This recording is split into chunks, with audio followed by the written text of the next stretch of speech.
Welcome दोस्तों, स्वागत है आप सभी का हमारे fact knowledge hub YouTube channel पर। तो दोस्तों, G20 समिट की बैठक भारत की राजधानी दिल्ली में 9 सितंबर से 10 सितंबर को की जा रही है, जिसमें कई दूसरे देशों के राष्ट्राध्यक्ष आना शुरू हो गए हैं, जिसके चलते इंडियन गवर्नमेंट ने दिल्ली में कुल 17 5 स्टार होटल बुक किए हैं और सभी केंद्रीय सुरक्षा एजेंसियों, एयरफोर्स, पैरामिलिट्री, NDRF और दिल्ली पुलिस ने सुरक्षा के कड़े इंतजाम किए हैं। दरअसल G20 समिट की बैठक में शामिल सभी देशों का महत्वपूर्ण स्थान है, क्योंकि दुनिया की GDP में इसकी हिस्सेदारी 85% की है और अंतर्राष्ट्रीय व्यापार में 75% की हिस्सेदारी है। दरअसल G20 की आधिकारिक वेबसाइट के अनुसार 18वीं G20 सम्मेलन का विषय वासुदेव कुटुंबकम है, जो कि एक संस्कृत वाक्य है जिसका मतलब एक पृथ्वी, एक परिवार, एक भविष्य है। चलिए आगे बात करते हैं कि आखिर क्या है ये G20। दरअसल हर साल दुनिया के 20 देश एक साथ इकट्ठा होकर किसी एक देश में यह सम्मेलन आयोजित करते हैं, जिसमें दुनिया भर के आर्थिक मुद्दों के साथ साथ जलवायु परिवर्तन, सतत विकास, स्वास्थ्य, कृषि, ऊर्जा और भ्रष्टाचार विरोध, पर्यावरण जैसे मुद्दों पर चर्चा करते हैं। और जो देश इस सम्मेलन की अध्यक्षता करता है, उसका प्रमुख काम किसी भी विषय के प्रति सभी देशों के बीच आम सहमति बनाना होता है।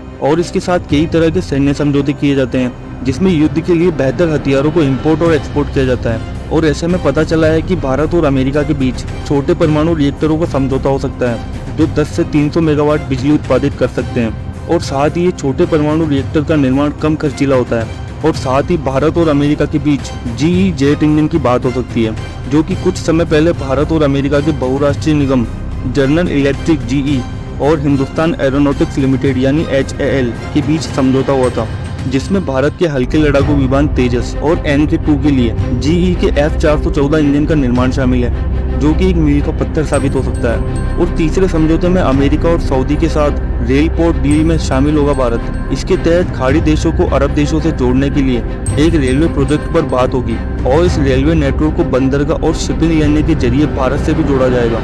और अमेरिका और भारत के मध्य यूरेनियम को लेकर चर्चा भी संभव है, जिसको सबसे महत्वपूर्ण माना जाएगा, जिससे बिजली और बम जैसे हथियारों का निर्माण किया जा सकता है। और साथ ही चीन और पाकिस्तान के बढ़ते प्रभाव को रोकने के लिए कई तरह के सीक्रेट समझौते हो सकते हैं। और जलवायु परिवर्तन और सतत विकास पर चर्चा की उम्मीद है, क्योंकि इस साल जलवायु परिवर्तन की वजह से भारत के कई राज्यों में जैसे हिमाचल प्रदेश, उत्तराखंड में भारी तबाही मची है। इससे जान माल को काफी नुकसान हुआ है। और इसके अलावा ही भारत कई और देशों की जलवायु परिवर्तन की मार झेल रहा है। और इस साल G20 समिट में देशों को मुआवजे के लिए, घाटे और नुकसान के लिए फंड की स्थापना की जाएगी। और यही नहीं, इसके अलावा भी संपूर्ण दुनिया के डिजिटल फासलों को कम करना है। दरअसल पूरी दुनिया की आधी आबादी के पास डिजिटल सुविधाएं नहीं है और भारत डिजिटल अर्थव्यवस्था में सबसे आगे है। और इस सम्मेलन में भारत से टेक्नोलॉजी और डिजिटल अर्थव्यवस्था के क्षेत्र में सदस्य देशों के बीच अधिक सहयोग पर जोर देने की उम्मीद है। और इसी के साथ जनधन आधार मोबाइल के जरिए अपने समावेशी डिजिटल क्रांति की विशेषता का लाभ पूरी दुनिया को दे सकता है, जिसका UPI पेमेंट बेहतरीन उदाहरण है। इसके साथ कई बड़ी कंपनियों को भारत में आमंत्रित करने की तैयारी है, जिसके माध्यम से भारत में बढ़ती जनसंख्या के लिए रोजगार के लिए उत्तम स्थान प्राप्त हो सकता है। और भारत की रणनीति है कि भारत को पूरी तरह से विश्व का सबसे बड़ा प्रोडक्शन हब बनाना है, जो कि फिलहाल चीन है, जिसकी तैयारियां पूर्ण हो चुकी है। साथ ही सब देशों के राष्ट्राध्यक्ष भारत में पधार चुके हैं।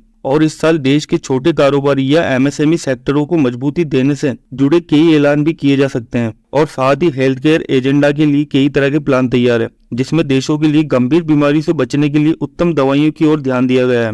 इसी के साथ दोस्तों विदा लेते हैं। वीडियो अगर अच्छी लगी तो लाइक और चैनल को सब्सक्राइब जरूर कर देना। धन्यवाद।